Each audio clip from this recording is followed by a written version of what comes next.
అందులో అలాంటి గడిచేటువంటి గ్రామంలో అన్ని పండుగల కంటే ఉగాది చాలా విశిష్టమైనది.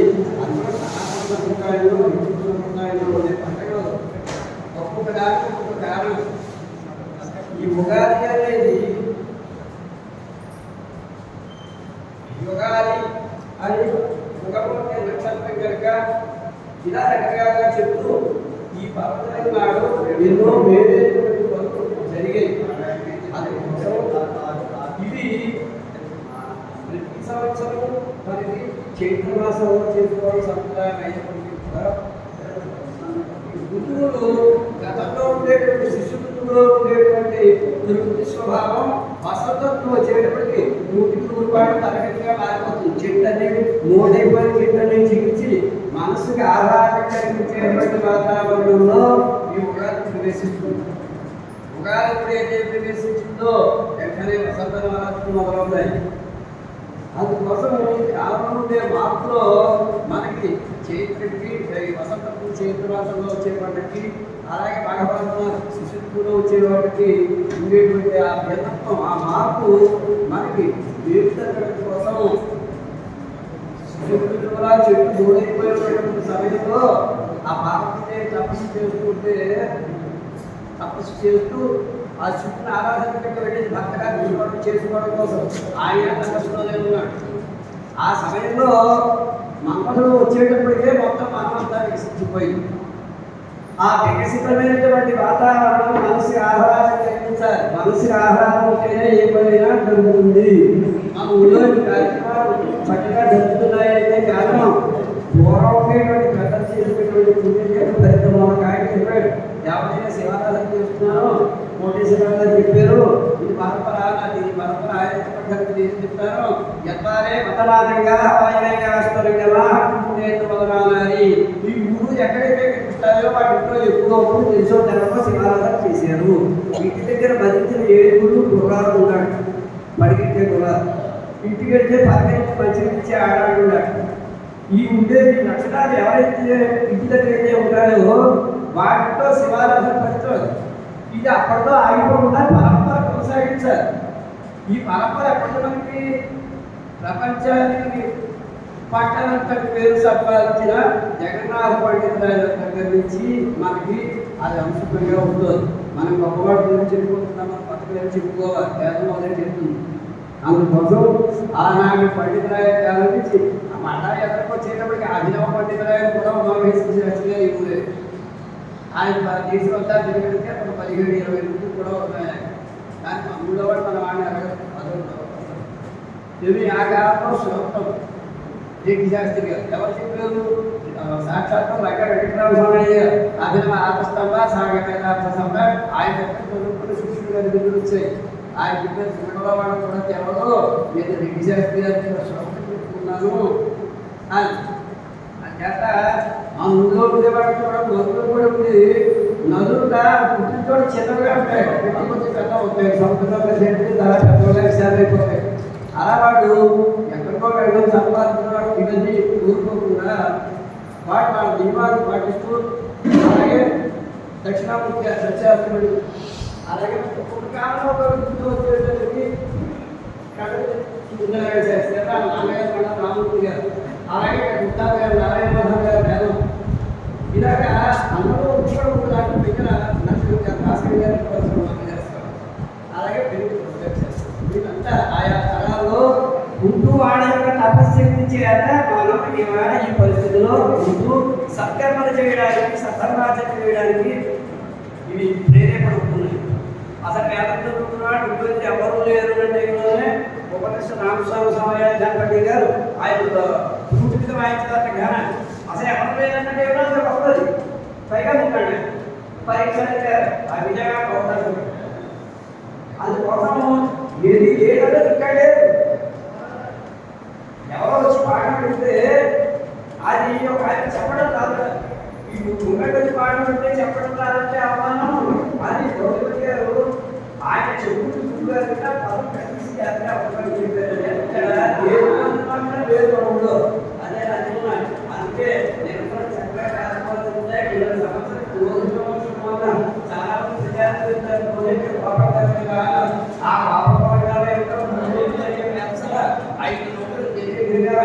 చేశారు. అంచేత ఆ సమస్య కూడా వేరే ప్రస్తుతం ఏంటంటే విశ్వాస సంవత్సరం వచ్చింది. ఈ విశ్వాస సంవత్సరం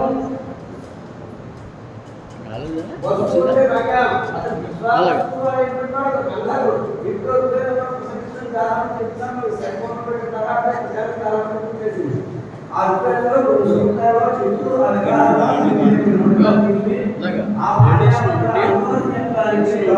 ఏదైనా సరే కాఫీలో పంచదార వేసినప్పుడు ఆ పంచదార కాఫీలో కలవకపోతే దానికి అమోనియంగానే ఎలాగ సృష్టిలో అవుతుంది.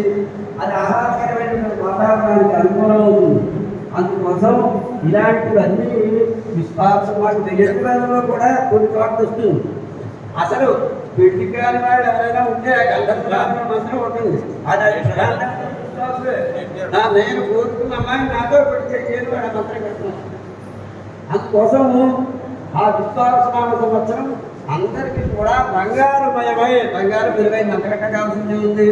తీస్తే ఎవరైనా 1 లక్ష రూపాయలు ఎక్కువ. అందుకోసం అలాంటి అందరికీ కూడా విలువైనటువంటి వేరేటువంటి ఉత్తమమైనటువంటి ఈ వ్యాపారం కూడా సాధారణమైనటువంటి జరుగుతాయి. అన్ని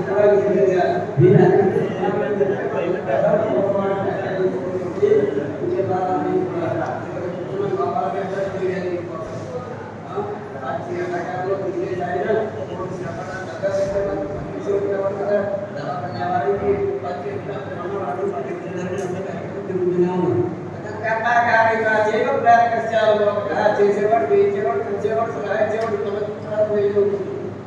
అందుకోసం ఇది మనకి అన్ని రకాలుగా ప్రయోజనాలు పొందడం కోసం ఒక మంచి పని చేయడం కోసం గతంలో ఉండే మార్గాలు కొన్ని ఉంటాయి. ఆ మార్గాన్ని మనం వెతుక్కుని వాటిని అనుసరిస్తూ వెళ్ళాలి. ఆ వాటిని ఏనాడో పెద్దవాడు వేసేసారు. అందుకోసం ఆ బాటలో ప్రయాణం చేస్తూ మనం స్వయం తీర్థ పరాంతాన్ని మనం ధరిస్తూ మన కార్యక్రమాలన్నీ అలాగే ఉంటాయి. మనం ధరిస్తూ ఆ వ్యవసాయం పెట్టే తినేవాడు కూడా కొనుక్కుంటే చాలా శుభ్రంగా చాలా కోరుకుంటారు. అయితే చీరలు ఉంటే ఆత్మీయ ఆసక్తులు వాడు చక్కగా జరిగిన కార్యక్రమానికి కూడా ఓ 10 జనం ఇచ్చేటట్టుగా ఉంటే అవి ఇంకా వైభవంగా జరుగుతాయి. అందుకోసం ఏంటంటే ఈ ఉగాది రోజున ఆ సంవత్సరం తాలూకు ఫలితాలు మనం తెలవాలి.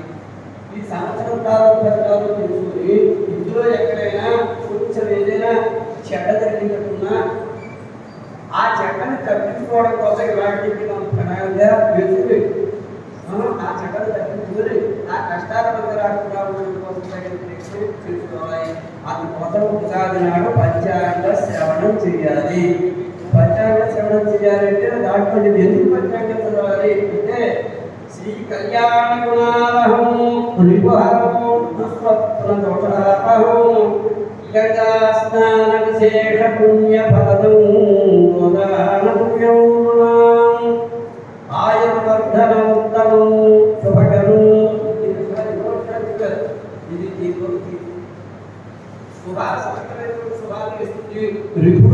రిపోర్ట్ చేతులు హరించడం అందుచేత శత్రువులు అనేవాడు అర్థాలు లేకుండా చేస్తుంది. నేను సమర్థమైనటువంటి సంపద వేస్తుంది. ఇన్ని రకాలైనటువంటి లక్షణాలతో మనకి వేరు చేస్తున్నట్టుగా పంచాంగంలో 5 రంగాలు అంటే ఇహేష్ట శ్రియమాప్నోతి వాగాదాయుష్యవర్ధం నక్షత్రాధర్తే పాపము రోగాభోగాత్ రోగ నివారణం కర్ణాత్ కార్యసిద్ధిస్తు పంచాంగం ఫలముచ్యతే.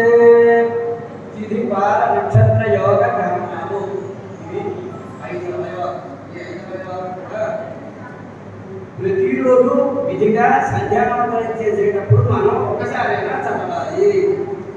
ఆ చదవడం వల్ల ప్రయోజనం ఏంటంటే తిథి కలుగుతుంది. జ్యేష్ఠ శ్రీమాత్మ వారి పేరు చెప్పడం మూలంగా ఆయుర్దాయం కలుగుతుంది.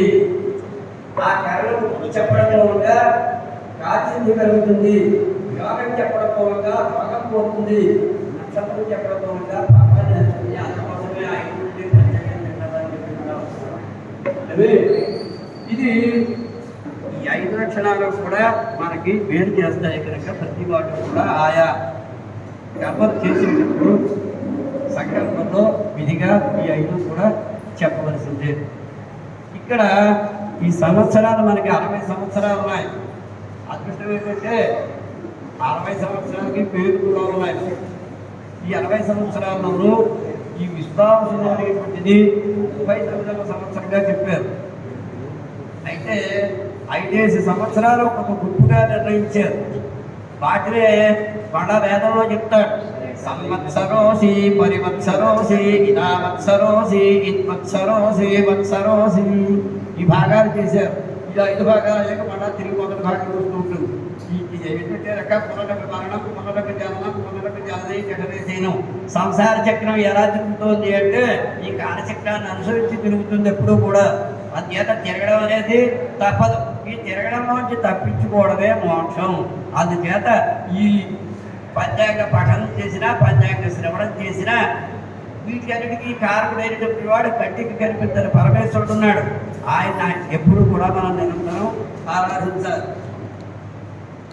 నెమలికి ఆ నెమలి పింఛం శిఖ ఎలా అన్నమిస్తుందో, పాము నెత్తి మీద మడి ఎలా అన్నమిస్తుందో, షడంగాలలో ఉండేటువంటి బుద్ధి శాస్త్రం కూడా అంత గొప్పది. ఎందుకంటే ఎప్పుడో జరిగేటువంటి కాలాన్ని, ఎప్పుడో వచ్చేటువంటి గ్రహణాలు వీళ్ళందరూ కూడా ముందుగా వాడు ఊహిస్తారు. అందుకే వాళ్ళని మహర్షులు దైవజ్ఞుడు అంటారు. దైవజ్ఞుడు అంటే దైవం తేడాది భగవంతుడు కూడా తెలుసుకునే శక్తి ఉన్నవాడు అని. ఇంకా విశేషం ఏమిటంటే మా గురువుగా చెప్పారు, మహర్షులు తపశ్శక్తి చేత తాముకి తాము చిక్కిపోయి తిండి మారేసి వాడికి వాడు చిక్కుపోయి తపశ్శక్తి చేత ఎన్నో అమూల్యమైన విషయాలు, కంటికి కనిపించిన విషయాలు, ఎక్కడో దూరంగా ఉన్న విషయాలు వాడు తపశ్శక్తి చేత వాడు కనుక్కున్నారు. అదే ఇప్పుడు ఆధునిక కాలంలో కొన్ని కోట్లు ఖర్చు పెట్టి అదే విషయాలు వాడు కూడా మేము కనుక్కున్నాం చెప్తున్నారు. దానికి వాడికి డబ్బు లేదు, వాడికి వాడు శ్రమపడ్డారు. ఆ జ్ఞాత రూపాడు ఏంటంటే ఆ భగవంతుడు పట్ల విశ్వాసం కావాలి. ఈ కంటికి కనిపించేటువంటి ఒక గొప్ప శక్తి ఉంది, దాన్ని నమ్ముతున్నాము అంటే ఆ విశ్వాసం మూలంగానే మనం వాక్కులో ఏదైనా పొందగలుగుతాం. ఇక్కడ ఈ విశ్వాసనామ సంవత్సరం పైగా ఇవాడ రేవతి నక్షత్రం. రేవతి నక్షత్రం దేవత చెప్పింది అధిపతి. పైగా ఇవాడ ఆదివారం. ఆదివారం కారణం చేత ఆదివారం సూర్యుడే పొలగతి పప్పంటారు. అన్ని స్వేర్లు అన్నమాట. వచ్చేటువంటి అదృష్టాలు ఏమైనా ఉంటే అన్ని కూడా విపరీతంగా వస్తాయి. ఆ భగవంతుడి యొక్క దయ మూలంగా ఏమైనా దురదృష్టాలు ఉంటే అది తగ్గి ఇవి పెరగడం కోసం ఇవాళ చాలా బలమైన రోజు ఇది. అందుకోసం చక్కగా ఆదివారం రేవతి నక్షత్రం, పైగా సంవత్సరంలో నాయకుడు కూడా ఈయన సూర్యుడు అధిపతి సంవత్సరం. అందుకోసం అందరికీ కూడా అన్ని రకాలైనటువంటి మేలు జరుగుతాయి. ఇప్పుడు దీనికి చైత్ర శుద్ధ పాఠ్యమి నాడు పంచాంగ శ్రవణం చేయడం గంగా స్నానం చేసే ఫలితాన్ని ఇస్తుంది. ధనాన్ని సమృద్ధిస్తుంది, దారిద్ర్యాన్ని నాశనం చేస్తుంది. అందుకోసం పంచాంగం చక్కగా వినాలి. ఈ సంవత్సరం మన ప్రాంతంలో అలాగే తమిళ దేశం మద్రాసు ప్రాంతం అంతా కూడా సౌరమానంలో అలాగే బాహస్పత్యమానం, సామనమానం, నక్షత్రమానం ఇలా 5 రకాలుగా విభజించారు. ఈ 5 రకాల్లోనూ మనకి మనకి చాంద్రమానం ప్రకారంగా నడుస్తూ సంవత్సరాలు 360 రోజులుగా మనకి నడుస్తూ ఉంటుంది. అవి చాంద్రమాన ప్రకారంగా ఈ సంవత్సరం పేరు విశ్వావసుడు. అదే బాహస్పత్యమాన ప్రకారంగా ఈ సంవత్సరం పింగళనామ సంవత్సరం అంటారు. వీటిని 5 భాగాలు చేయడంలో ఇది 840 కనుక 8వ భాగంలో 4వ సంవత్సరం 39వ సంవత్సరం. దీనికి విధువత్సరం అని పేరు. ఈ విశ్వావసుడు కలియుగ శతాబ్దాలు 5126. కలియుగం ప్రథమ పాదం అన్నాం. కొన్ని లక్షల సంవత్సరాలు 4 పాదాలు. అందులో ఇంకా 5000 ఈ అరాచకాలు ఉంటే అందుకే తప్పాలి పెరుగా మంది పొందకుండా శరణాగతి విడిపోతే అది కాడి గట్టిగా పెట్టి చూస్తే తనకుండా గట్టిగా ఎలాంటి పనైనా అయిపోతుంది. అందుకోసం 5126 కలియుగ సంవత్సరాలు. విక్రమార్క శతాబ్దం విక్రమార్కుడు పుట్టిన దగ్గర నుంచి 2082 సంవత్సరాలు. శారీరక మంది 1947 సంవత్సరాలు అయింది. ఆంగ్లవార ప్రకారంగా 2025-26 క్రిస్తువర్ష ఉగాది. ఇందులో 9 మంది నాయకుల్లో శుభులు 6 పాపులు ఉన్నారు. రాజు రవి, మంత్రి చంద్రుడు, సేనాధిపతి రవి, సస్యాధిపతి గురుడు, ధాన్యాధిపతి కుజుడు, అర్ఘ్యాధిపతి రవి, మేఘాధిపతి రవి, రసాధిపతి శని, నీరసాధిపతి బుధుడు. మా రాజుగారి చేతిలో మొత్తంకి 4 పోస్టులు ఉన్నాయి. ఆయన చేతిలో ప్రధానమైనవి సైన్యం, అలాగే అర్ఘ్యం, అలాగే మేఘాలు. మేఘాలు ఎప్పుడైతే బలవంతమవుతాయో అప్పుడు వర్షంకి లోటుండదు.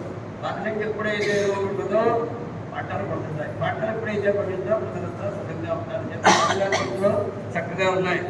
ఇవి ఈ రకమైనటువంటి మేఘాల వర్షం పడడం కోసం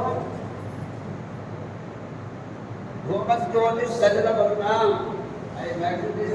గాడి చేసే పొగ మూలంగా మేఘాలు ఏర్పడతాయి. ఈ పొగ వస్తుంది చెప్తే ఎక్కడ పడతాయి మధ్యన శ్రోతయాగాలు చేస్తున్నారు. మొదటగా పట్టి సినిమాలు అలాంటి చేశారు.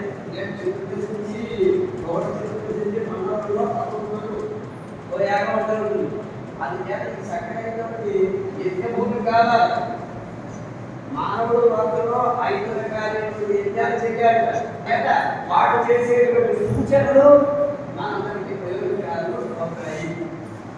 దైవజ్ఞుడు రవి, పరీక్షకుడు బుధుడు, గ్రామాలకు బుధుడు, గణకుడు శుక్రుడు, అధికాధిపతి చంద్రుడు, గజాధిపతి గురుడు, సమర్థమైనటువంటి పశువులకి అధిపతి రవి, గ్రామానికి నాయకుడు రవి, అడవిలో ఉండేటువంటి మృగాలకు అధిపతి గురుడు, స్త్రీలకు అధిపతి రవి, సమర్థమైనటువంటి స్వభావానికి అధిపతి రవి, దేవతకి అధిపతి గురుడు, మానవులకు అధిపతి రవి, వస్త్రాలకు అధిపతి శని, సమర్థమైనటువంటి సంపద వృత్తానికి అధిపతి గురుడు, చెట్లకు అధిపతి కుజుడు, జంగమాధిపతి. జంగమంలో అంటే తిరిగే చెట్టే కాకుండా చరాచరంలో స్థానంలో ఉంటే కొండలు చుట్టూ తిరగాలి. తిరిగేటువంటి వాటన్నిటి కూడా అధిపతి కుజుడు, సర్వదేశానికి అధిపతి చంద్రుడు, రాష్ట్రాధిపతి రవి, సర్పాధిపతి శుక్రుడు. ఇలా ఉపనాయకులు 21 10 మంది పేరు చేసేవాళ్ళు ఉన్నారు. అందుచేత సగం కంటే పర్వాలేదు. అయితే ఈ సంవత్సరం రాజు అధిపతి కనుక సూర్యుడు అధిపతి కనుక ఆయన ఏం చేస్తాడో చూద్దాం ఒకసారి. సూర్యుడు అధిపతి అయిన వల్ల మంత్రుల మధ్యలో మనస్పర్ధలు ఏర్పడతాయి. ప్రజలకి ప్రభువుకి సఖ్యత ఉండదు. శత్రుభయాలు, అగ్నిభయాలు, ఎండలు, తీయమలు, అలాగే చోరభయాలు, ఆధునిక పరిజ్ఞానంలో దొంగతనాలు జరుగుతాయి. పశుపోషణ తగ్గినప్పటికీ కూడా తగ్గి పాలోత్పత్తి తగ్గుతుంది. పాడి పంటలు తగ్గుతాయి. కొంత ప్రాంతాల్లో అనావృష్టి, పంటల కోతకు వచ్చే సమయంలో అతివృష్టి, ఇవన్నీ కూడా ఏర్పడతాయి. సూర్యగ్రహం కనుక ఎర్రని పదార్థాలన్నీ కూడా పండుతాయి.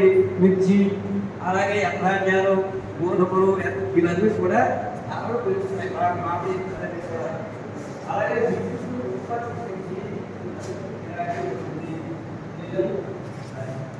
మంత్రి చంద్రుడు ఏం చేయాలంటే కదా, చంద్రుడు ఈ ఆయన యొక్క కళలో నిలకడగా చిన్న కళలో ఉంటాడు. పదార్థంలో ఉంటాడు. స్థిరం కాదు. అదే స్థిరం కావాలంటే ఉంటాయి.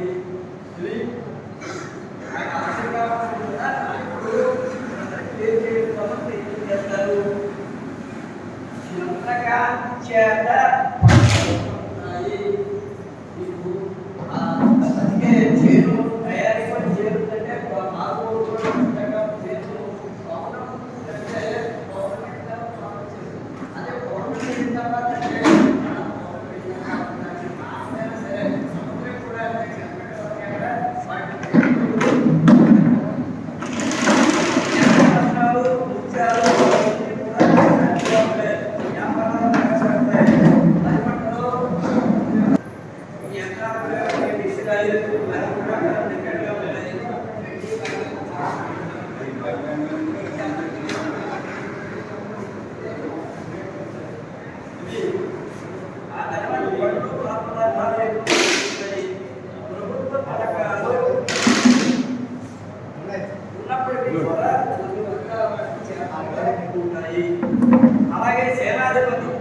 యుద్ధాలు పెరుగుతాయి. రమేష్ కారణం చేత ఎవరి వాడే గొప్పని మా మాట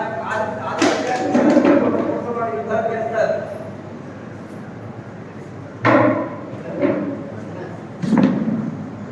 ఎవరికి వాళ్ళు వాడేప్పుడు యుద్ధాలు చేస్తారు. దేవాలయాల్లో కూడా ఈ నిత్య నిర్వహణలో వాళ్ళు కొన్ని కళాత్మకమైనటువంటి పరిస్థితులు కూడా కల్పిస్తారు.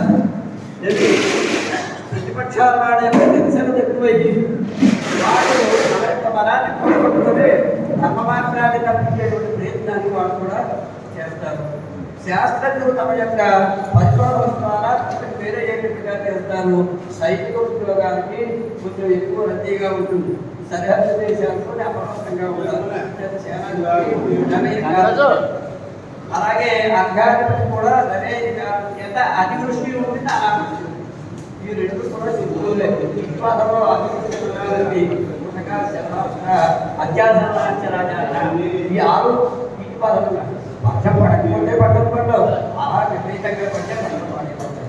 అత్యంత ఆ కాలం కొంచెం ఎక్కువగా ఉంటారు. ఈ చేత వీటికి వర్షం లేనప్పుడు నీరు సాధించడం కోసం విద్యుత్తుల కన్నలు పడతారు. దాని మూలంగా కట్టిపోతుంది.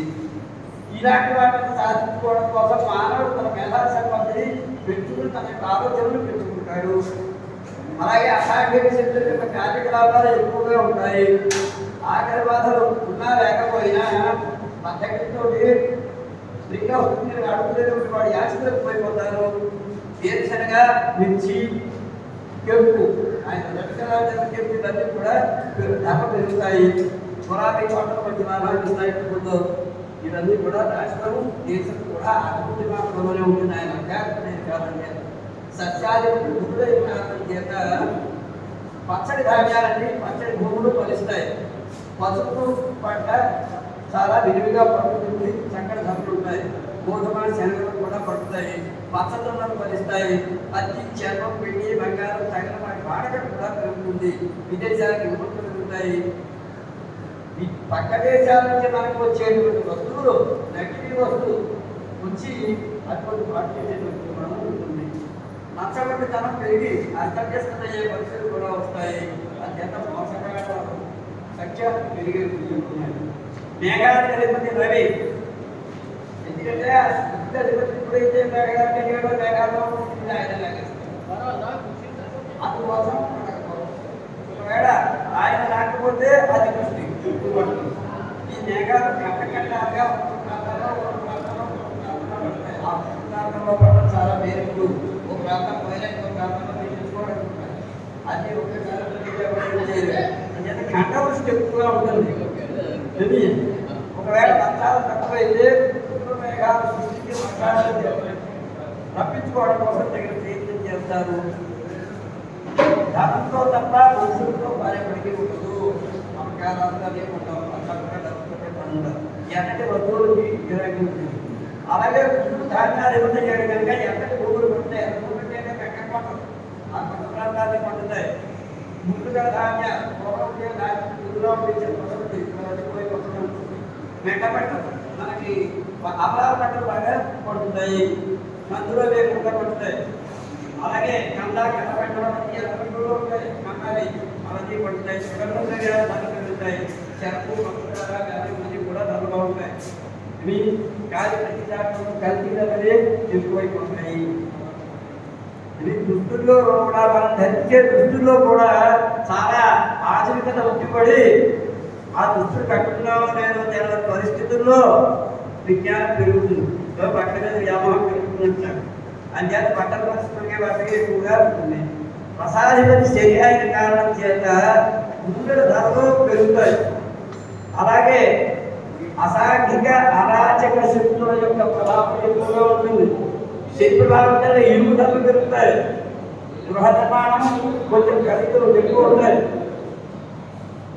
వృద్ధాశ్రమాల్లో కూడా నిర్వహణ లోపం చేత అక్కడ ఎన్నో ఇబ్బందులు అన్నీ కూడా కలుగుతాయి.